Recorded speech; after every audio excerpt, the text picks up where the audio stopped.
And तक जाते जाते भी कुछ लोग एकदम अचानक से एकदम ऊपर आ जाते हैं और फिर नीट में भी अच्छा कर जाते हैं। तो अभी अगर नहीं आ रहा है परेशान होने की जरूरत नहीं है, ये मैं कहना चाहूँगा। कितने घंटे रोना है फिर ना आए तो कम हो जाएगा? 2-3 घंटा रोना नहीं करना। और उस दिन तो पछतावा होता है हाँ, कि ऐसा होता है, ऐसा नहीं है। पढ़ भी नहीं पाते।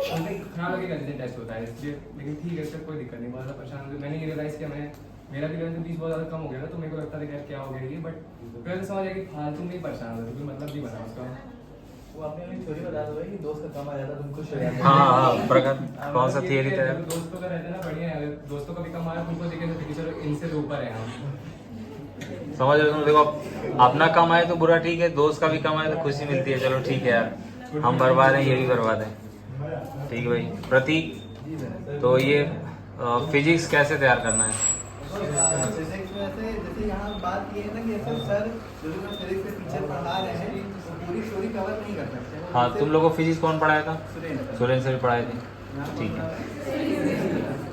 थ्योरी समझ ही रहे हो कितनी तक पढ़ा देते हैं। ठीक है, तो अब उनके बाद भी नहीं, अगर देखो वो थ्योरी पढ़ाएंगे तो फिर न्यूमेरिकल से कॉम्प्रोमाइज हो जाएगा, क्योंकि नीट के एग्जाम में 90% तो न्यूमेरिकल है। वो अपना काम करें न्यूमेरिकल, तो मेरे साथ साथ एनसीईआरटी भी पढ़ते चल रहा है। और एनसीईआरटी ऐसे नहीं कि 5 मिनट में या 1 घंटे में पूरा चैप्टर पढ़ लिए, नहीं, पूरा समझो, जो जो समझ नहीं आ रही सर से आगे पूछो, टाइम लो, ये सब लेके। और स्वास्थ्य की तरफ लेकिन मतलब फिजिक्स की एनसीईआरटी भी बहुत इंपॉर्टेंट है, और न्यूमेरिकल सबसे बाहर उस पर लगे रहो, उसी में आता है। एक हम लोग के टाइम में हुआ कि नीट में क्वेश्चन आया था, उसमें लोग कहते हैं आपका सिलेबस है, सही बता रहे, सुरेंद्र के नोट से था, वो जो मैग्नेट का कॉर्ड निकाले वाले नोट्स में लिखवाया गया था। लिखवाया जाता है। तो वो एनसीईआरटी में से सवाल रहते हैं जो क्या होता है ना, लास्ट में एडिशनल एक्सरसाइज, उससे एक आठ को आते हैं कभी होता है सेक्शन बी में। ठीक, बहुत बढ़िया भाई। तनिषा, बायो कैसे तैयार करना है? देखो बच्चों, बायो ही डिसाइडिंग होता है कि आपकी ऑल इंडिया रैंक कैसी होगी। सेम मार्क्स पे बायो में जिसका अच्छा नंबर रहता है उसकी रैंक इंप्रूव हो जाती है। तो तनिषा के बायो में फुल थे, 360 थे, तो ये लोग भी कैसे फुल ले आए थोड़ा सा? तनिषा, तो पेपर अटेम्प्टिंग में मुझे लगता है कि बायो 30 मिनट से ज़्यादा नहीं लेना चाहिए, मतलब पेपर मतलब ठीक है, अगर सब इतना सोच रही 30 मिनट से ज़्यादा ले रहे हो तो कुछ सोचने वाली बात है। नीट वाले दिन भी मैंने सोचा 30 मिनट में पेपर बायो अटेम्प्ट किया था आराम से, अभी मैक्सिमम जरूरत आ गई। इवन मैं बताऊँ, कार्तिकेय सर बच्चे आए थे मेरे पास कि सर मेरा बायो में फुल आ रहा था, हमने उनसे पूछा कितनी देर में लगा, बोले सर 1 घंटा लग गया। तो हमने कहा इसीलिए नहीं हुआ सिलेक्शन।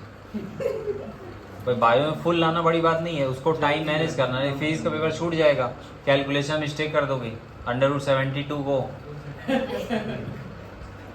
और एनसीईआरटी तो सब पढ़ते ही होंगे मुझे लगता है बायो की, मतलब मॉड्यूल ज़्यादा प्रायोरिटी एनसीईआरटी पढ़ने में देना है।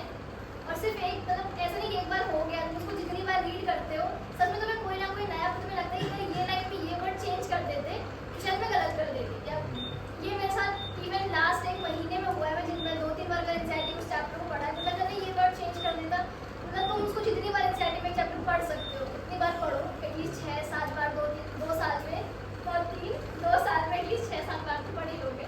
10-15 वाले लोग भी हैं। अभी उद्भव से पूछेंगे ना, तो भाई उद्भव एनसीईआरटी कितनी बार पढ़े थे बायो की?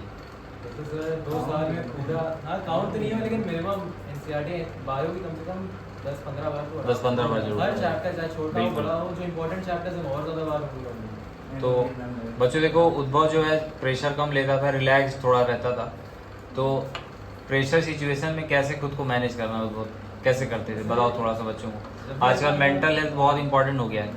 ऐसा कोई सिचुएशन रहता नहीं सोचने वाला कि टेंशन लिया जाए, लेकिन बच्चे टेंशन ले ही लेते हैं और मल्टीप्लाई करना शुरू करते हैं 10 की पावर 2 से, तो बहुत ज़्यादा टेंशन ले लेते हैं। तो कैसे रिलैक्स रहना है? वैसे यार मैं तो कुछ भी कर लेता था, जैसे मतलब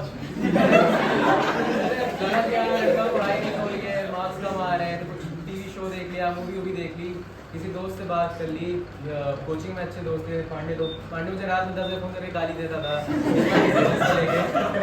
उसके बाद कहता रुको अग्निवेश को कॉन्फ्रेंस में लेता हूँ, वो भी नहीं देने लगा। स्कूल के दोस्त से बात हो जाती थी। देखो ऐसा नहीं कि यार तुम 24 घंटे में 16 घंटे पढ़ नहीं सकते हो, आइसोलेटेड नहीं रह सकते। या तो देखो तुम कुछ ऐसा करो जो तुम्हें एंटरटेन कर रहा है, जो तुम्हें अच्छा लग रहा है, हल्का सा तुम्हें अपने माइंड को डिस्ट्रैक्ट करना पड़ेगा। मतलब हमेशा कहना भाई पढ़ाई नहीं हो रही है, तुम टेस्ट दिए मार्क्स नहीं आया और पढ़ाई नहीं हो रही है, तो ये जो साइकिल है ना ये रिपीट नहीं कर सकते हो। मतलब अपने आप को एलिवेट करो, खुद के मतलब मेथड ढूंढो, हर किसी का अलग अलग होता है, कोई मतलब गाना सुनता है, कोई मूवीज देख लेगा, वही है। ठीक है, बहुत बढ़िया। तो बच्चों देखो यहाँ पे और स्टूडेंट हमारे स्वास्तिक, तो स्वास्तिक बेटा आपका नीट स्कोर और ऑल इंडिया रैंक कितनी रही, एक बार बच्चों को बताइए। My name is Swasti Pandey. My NEET score is 682 out of 780. जोरदार तालियां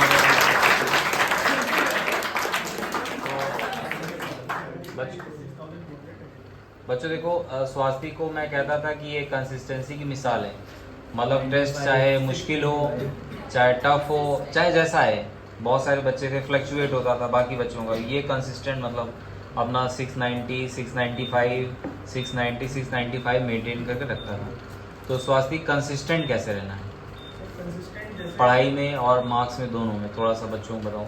सर जैसे सर बताते थे कि जो भी मॉड्यूल्स में या तो कभी भी कोई क्वेश्चन सॉल्व कराते थे नोट्स में, तो उसको बार बार पढ़ते रहना है, एनसीईआरटी बार बार करना है। एग्जाम से पहले एआईटी से पहले एटलीस्ट मेरी 2 बार एनसीईआरटी हो जाती है। कोई भी चैप्टर जो भी टेस्ट में आ रहा है उसको 2 बार एनसीईआरटी कर लो और 1-2 पेपर एआईटीएस या फिर उसके प्रीवियस ईयर के लगाओ। और केमिस्ट्री में तो सर बता ही देते थे जो भी क्वेश्चन आने वाले होंगे वो सब पहले मार्क करा देते थे। तो और फिजिक्स में जैसे मेरा ये होता था कि मॉड्यूल में जो क्वेश्चन पहली बार में नहीं लगे या फिर पहली बार में गलत हो तो उसको मार्क कर दो, और जब तुम्हारा वो वाला टेस्ट वापस होगा उस चैप्टर का तो उन क्वेश्चंस को एक बार वापस देख लो कि वो मिस्टेक वापस पेपर में ना हो जो कि तुम्हारे मॉड्यूल में हो गया। तो ये सर ऐसा ही करते हैं। बहुत बढ़िया।